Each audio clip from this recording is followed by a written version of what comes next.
নমস্কাৰ, মই পাৰ্শ্বজ্যোতি শৰ্মাই আপোনালোকৰ বাবে এটা নতুন ভিডিঅ' লৈ পেলাই আহিছোঁ, যিটো একেবাৰেই ব্যতিক্ৰমী। কাৰণ আমি জানো যে সদায় শিকি থাকিবলগীয়া সকলোৱে বেয়া পাওঁ, তো সেইকাৰণে আজি অকণমান এণ্টাৰটেইনিং দিয়াৰ বাবে ভিডিঅ' এটা আনিছোঁ। চাওক গোটেই ভিডিঅ'টো আৰু এনজয় কৰক। আমি আহি পেলাই মহাপ্ৰভু শ্ৰী শ্ৰী গৰখীয়া থানত উপস্থিত হৈছোঁ, যিটো সৰভোগত অৱস্থিত, বৰপেটা ডিষ্ট্ৰিক্টৰ সৰভোগত অৱস্থিত। আৰু এই মন্দিৰটোৰ অকণমান ভিউ এটা আপোনালোকক দেখাইছোঁ। আমি আজি ফেমিলিৰ লগত আহিছিলোঁ। মোৰ মা আছে, তাৰপিছত খুৰীমা আছে আৰু বা আৰু মোৰ ভাগিন, মোৰ খুব মৰমৰ ভাগিন আছে মোৰ লগত।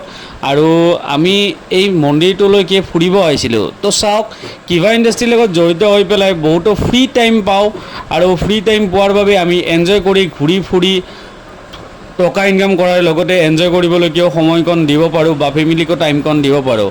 তো সেয়েহে সেই মটিভেশ্যনটো আপোনালোকক দিয়াৰ বাবে বা সেই এটা মনোভাৱ আপোনালোকে চাই লওক। মানে আমি ঘূৰি ফুৰাৰ লগতে নিজৰ বাবে নিজে টাইম দিব পাৰিব। যদি আপুনি যদি ধৰক সকলো কামেই ভাল, বাট মই ক'ব বিচাৰিছোঁ কি, যদি আপুনি দোকান বা জব কৰে বা দোকান কৰে, তেতিয়াহ'লে বন্ধ কৰি থৈ অহাটো অতিকৈ মুস্কিল হৈ পৰে। কিন্তু কেবা ইণ্ডাষ্ট্ৰীৰ লগত, যিহেতু নেটৱৰ্কিং ইণ্ডাষ্ট্ৰীৰ লগত জড়িত হৈ আছোঁ, তো সেয়েহে আপোনালোকে চাব পাৰে যে ঘূৰি ফুৰি পেলাইও আমি টাইম ৱেষ্টেজ কৰিলেও কোনো ধৰণৰ লছ নহয় বা বিজনেছত কোনো ধৰণৰ প্ৰেছাৰ নপৰে। তো সেয়েহে আমি আজি আহিছোঁ গৰখীয়া মন্দিৰলৈকে। তো গৰখীয়া মন্দিৰত চাওক, গছবিলাকত কেনেকৈ গামোচা বন্ধা আছে, আৰু বহুত ধুনীয়া মনোৰম পৰিৱেশ এটা, বহুত বেছি ভাল লাগে আৰু বহুত বেছি ধুনীয়া লাগিছে। সঁচাকৈ ইমান ধুনীয়া প্ৰাকৃতিক পৰিৱেশৰ মাজত এটা মন্দিৰ এনেকৈ বনাইছে, যিটো আমি আহি পেলাই ইমান বেছি মন ভাল লাগি গৈছে, মন প্ৰাণ আনন্দিত হৈ পৰিছে। তো সেয়েহে আমি আজিৰ এই ভিডিঅ'টো আপোনালোকক দেখাব খুজিছোঁ। এই মন্দিৰটোৰ অকণমান, এইটো গৰুৰ মন্দিৰ, এনেকুৱা ধৰণৰ বহুতো মন্দিৰ, বহুতো ঠাই আছে, আৰু গোটেই অসমখনত সঁচাকৈ চাবলগীয়া বহুতেই ঠাই আছে। আপোনালোকে যদি কেতিয়াবা ইচ্ছা কৰে আহিব পাৰে মহাপ্ৰভু শ্ৰী শ্ৰী গৰখীয়া থানত। আপোনালোকে উপভোগ কৰিব পাৰে ইয়াৰ পৰিৱেশ।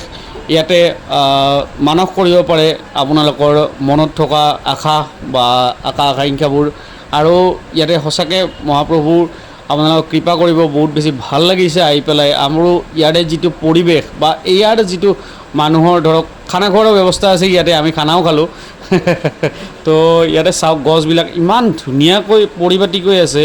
তো মানে বহুত বেছি ভাল লাগিছে, আপোনালোকে চাব পাৰে। ইয়াতে আহি পেলাই সঁচাকৈ আমি আপ্লুত হৈ গৈছোঁ। আৰু ইয়াতে ৱালবিলাকত ইমান ধুনীয়াকৈ শিল্পকলাবিলাক আকৃতি কৰা আছে, যিটো চাই পেলাই ভাল লাগে। ইয়াতে গোটেইবোৰ মূৰ্তি বা ইয়াৰে যিটো পৰিৱেশ আপোনালোকক দেখাইছোঁ, ইয়াতে ইমান ধুনীয়া লাগিছে। সঁচাকৈ বহুত বেছি ষ্টেণ্ডাৰ্ডেবল হয় মন্দিৰটো, বহুত ভাল লাগিছে। তো এইখিনিয়ে আছিল আজিৰ ভিডিঅ'টো। এইখন থান আৰু এইখন গেট, আমি ইয়াতে ফটোগ্ৰাফী অকণমান কৰিছিলোঁ। তো এনেকুৱাকৈ ভাল লাগিছে। আপোনালোকে কেতিয়াবা যদি সময় পায় নিশ্চয় ইয়াতে দৰ্শন কৰিব, আৰু আপোনালোকৰো মন প্ৰাণ আনন্দিত হৈ যাব। আজিৰ ভিডিঅ'টো এইখিনিতে সমাপ্ত কৰিছোঁ।